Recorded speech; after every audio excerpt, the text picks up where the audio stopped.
Olá pessoal, estamos aqui para mais um vídeo. Essa é a segunda parte do estudo que estamos fazendo sobre Jesus no Antigo Testamento.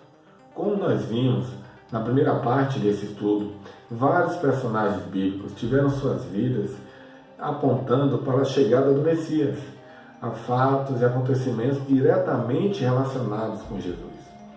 Adão, Abel, Isaac, Abraão, todos eles tinham algo, viveram algo em suas vidas que estavam diretamente ligados a Jesus. Além de personagens que viveram suas vidas através de situações que estavam apontando para Jesus, também o próprio Jesus esteve aqui entre nós. Teofania é quando Deus se manifesta de alguma forma aqui na Terra. Muitos de nós já conhecem a história de Moisés, quando ele se aproxima de uma sarça ardendo em fogo, e Deus fala para ele: Moisés, tira a sandália dos teus pés, porque a terra que estás é santa, justamente pela presença divina que ali estava. Um personagem bíblico bastante polêmico chama-se Melquisedeque. Abraão, teve um encontro com ele. Vamos ver como foi. Gênesis 14, 18 ao 20. E Melquisedeque, rei de Salém, trouxe pão e vinho, e era este sacerdote do Deus Altíssimo. E abençoou e disse: Bendito seja Abraão pelo Deus Altíssimo, o possuidor dos céus e da terra. E bendito seja o Deus Altíssimo, que entregou os teus inimigos nas tuas mãos. E Abraão deu-lhe dízimo de tudo. Então, logo após, a gente chama de Batalha dos Reis, que Abraão teve uma briga, uma luta com outros reis, esse personagem surge como que do nada, e Abraão bem que o reverencia, porque Abraão dá o dízimo a ele. Esse personagem, ele some das páginas da Bíblia. Nós só voltamos a ouvir falar sobre ele lá no Salmo 110, que diz o seguinte: Salmo 110, do 4 ao 5. Jurou o Senhor e não se arrependerá. Tu és um sacerdote eterno, segundo a ordem de Melquisedeque. O Senhor, à tua direita, ferirá os reis no dia da sua ira. Esse é um salmo que ele está diretamente relacionado com o Messias. E o versículo 5, ele nos dá uma dica, que ela só é revelada lá após a chegada de Jesus. Vamos ver? Marcos 16, 19. Ora, o Senhor, depois de lhes ter falado, foi recebido no céu e assentou-se à direita de Deus. Não apenas por essa mensagem nós podemos relacionar esse personagem, Melquisedeque, com Jesus. Interessante que lá em Gênesis ele traz pão e vinho para Abraão, que ali ele se chamava Abraão. Pão e vinho todos nós conhecemos, São sinais de Jesus. Quando ele faz a ceia, ele diz: esse é o pão, que está diretamente relacionado ao corpo de Cristo, e o vinho, que está diretamente relacionado ao sangue, que seria derramado por todos nós. Mesmo com todas essas afirmações, nós temos uma passagem muito importante lá em Hebreus, que realmente esclarece quem é Melquisedeque. Hebreus 7, do 1 ao 2. Porque este Melquisedeque, que era rei de Salém, sacerdote do Deus Altíssimo, e que saiu ao encontro de Abraão, quando ele regressava da matança dos reis, e o abençoou, a quem também Abraão deu o dízimo de tudo, e primeiramente por interpretação, rei de justiça, e depois também rei de Salém, que é rei de paz. Nessa passagem você percebe que o escritor de Hebreus ele está diretamente apontando para o acontecimento lá que nós vemos em Gênesis. Aí ele continua. No versículo 3, sem pai, sem mãe, sem genealogia, não tendo princípio de dias, nem fim de vida, mas sendo feito semelhante ao Filho de Deus, permanece sacerdote para sempre. No 8, e aqui certamente tomam dízimo os homens que morrem, ali, porém, aquele de quem se testifica que vive. o escritor de Hebreus deixa claro que essa figura, Melquisedeque, ele não tem início nem fim. E nós, quando estudamos a teologia, de Jesus, a teologia no Novo Testamento, percebemos que Jesus é eterno, ele sempre existiu. Jesus é Deus. Então esse Melquisedeque, que aparece ali para Abraão, é o próprio Jesus, no processo de teofania. Ele se apresenta com pão e vinho, né? Ele abençoa Abraão, Abraão dá-lhe o dízimo, mostrando a superioridade sacerdotal de Melquisedeque com relação a Abraão, né? E a partir dali nos é revelada uma presença divina naquele momento. Outra passagem no Antigo Testamento, lá no livro de Gênesis, no capítulo 18, nós podemos também perceber a presença de Jesus na terra. Gênesis 18, do 1 ao 2. Depois apareceu o Senhor nos carvalhais de Manré, estando ele assentado à porta da tenda, no calor do dia. E levantou seus olhos, e olhou, e eis 3 homens em pé junto a ele. E vendo-os, correu da porta da tenda ao seu encontro, e inclinou-se à terra. Aqui nós percebemos uma situação intrigante. Abraão, ele está em casa, e de repente ele levanta os olhos, e ele vê 3 homens. Ele então prontamente prostra-se, né?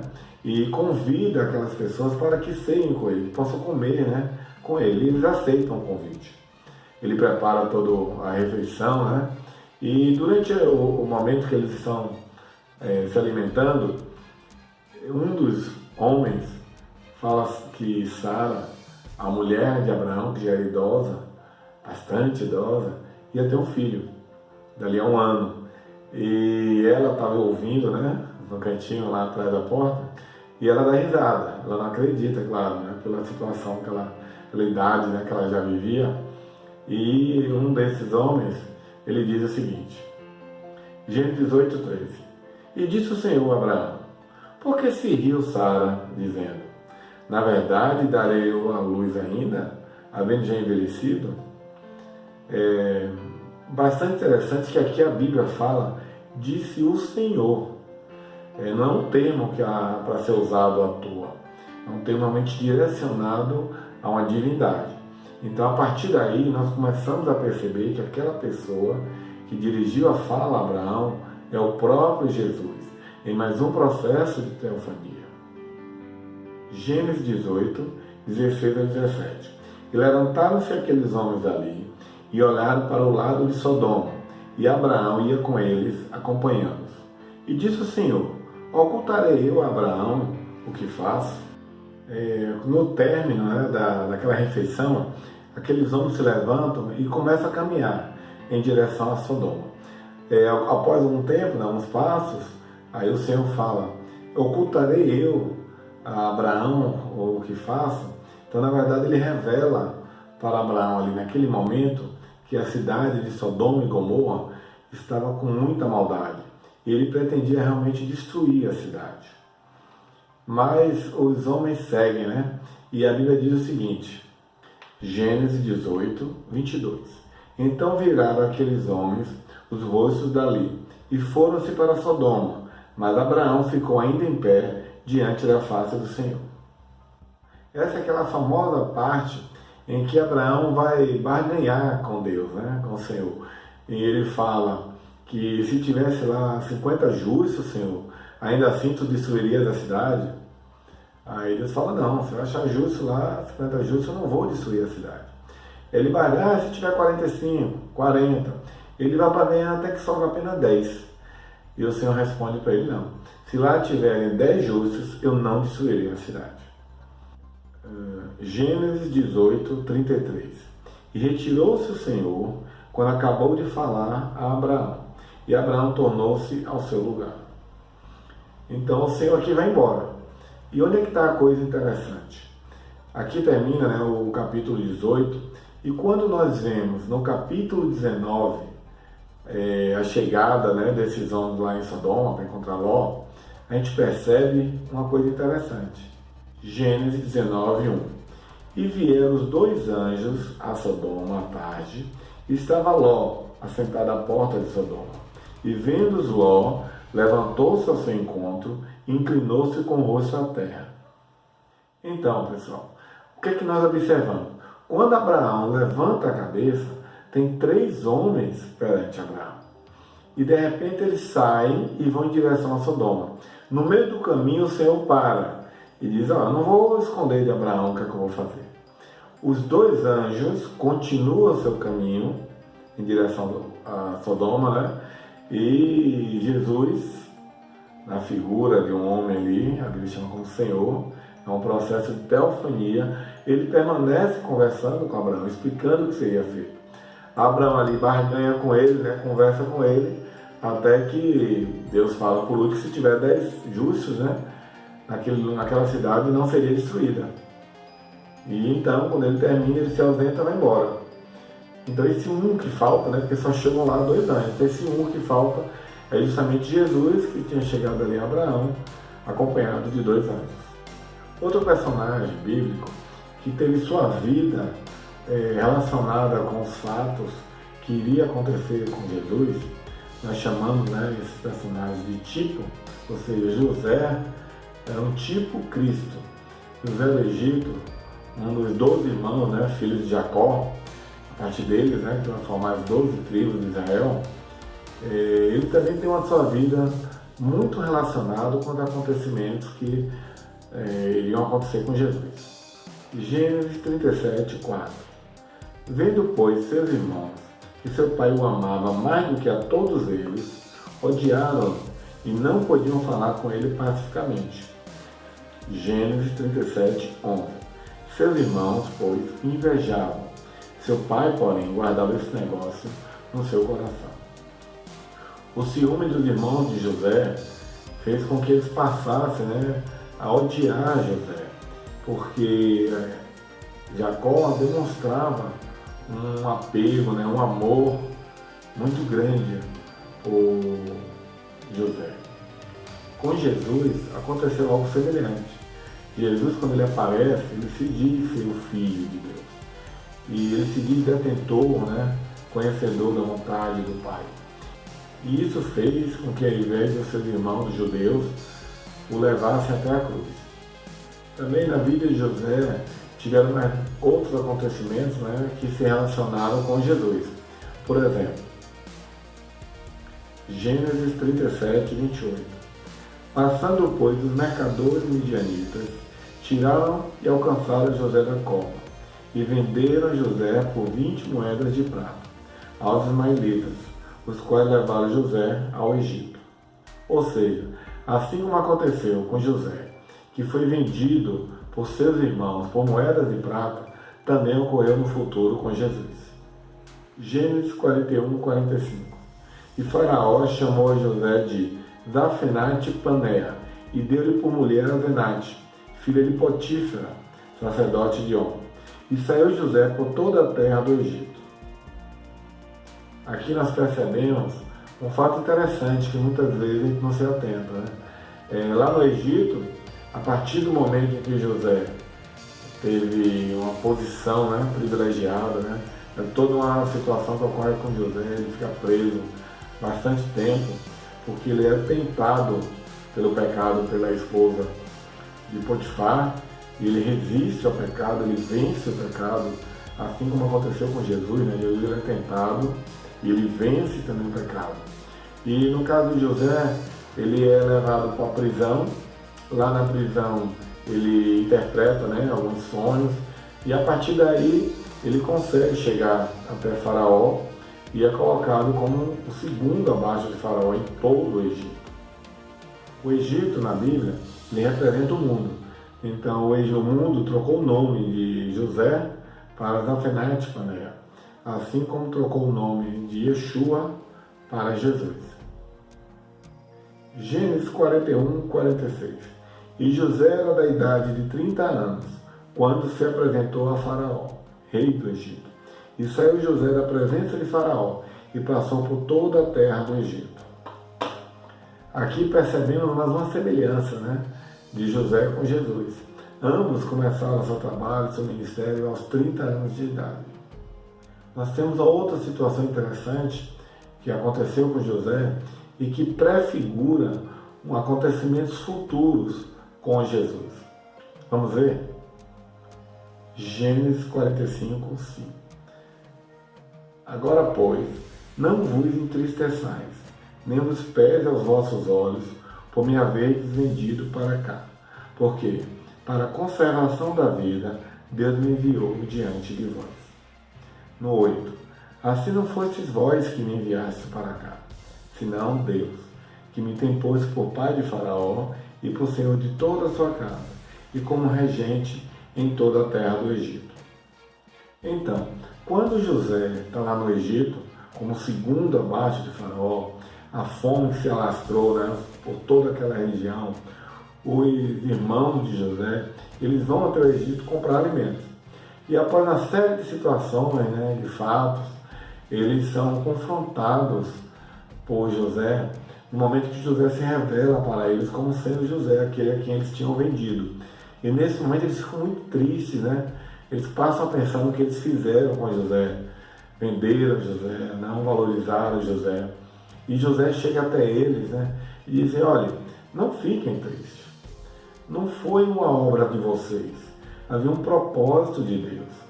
Se vocês não tivessem me vendido para o Egito, certamente que vocês morreriam e muitas pessoas morreriam.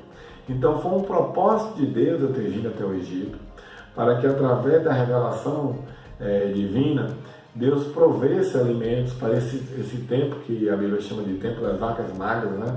Relacionado ao sonho que Faraó teve, que foi revelado por Deus através de José, e ele pôde, né, armazenar alimentos, e o Egito forneceu alimento para toda a região durante 7 anos de escassez, né, de seca. E então os irmãos de José, eles estão tristes, e José os consola, dizendo: olha, não fiquem tristes, foi um propósito de Deus. Esse acontecimento da vida de José é uma figura de um acontecimento futuro. Nós sabemos que os judeus, que Israel rejeitou a Jesus e fez com que Jesus fosse levado até a cruz e passasse pelo Calvário, fosse sacrificado, né? Seu sangue fosse derramado. Mas foi um propósito de Deus, visando com que o Evangelho, a salvação, né, de Jesus pudesse alcançar toda a face da terra. Então, assim como a venda, né, de José para o Egito teve o objetivo de conservar a vida daquelas pessoas, a rejeição de Israel para com o Messias teve também o propósito de conservar, de trazer vida para todo aquele que aceitar a obra redentora de Cristo. Mateus 21, 42. Disse-lhes Jesus: nunca leste nas Escrituras? A pedra que os edificadores rejeitaram, essa foi posta como pedra angular. Pelo Senhor foi feito isso. E é maravilhoso aos nossos olhos?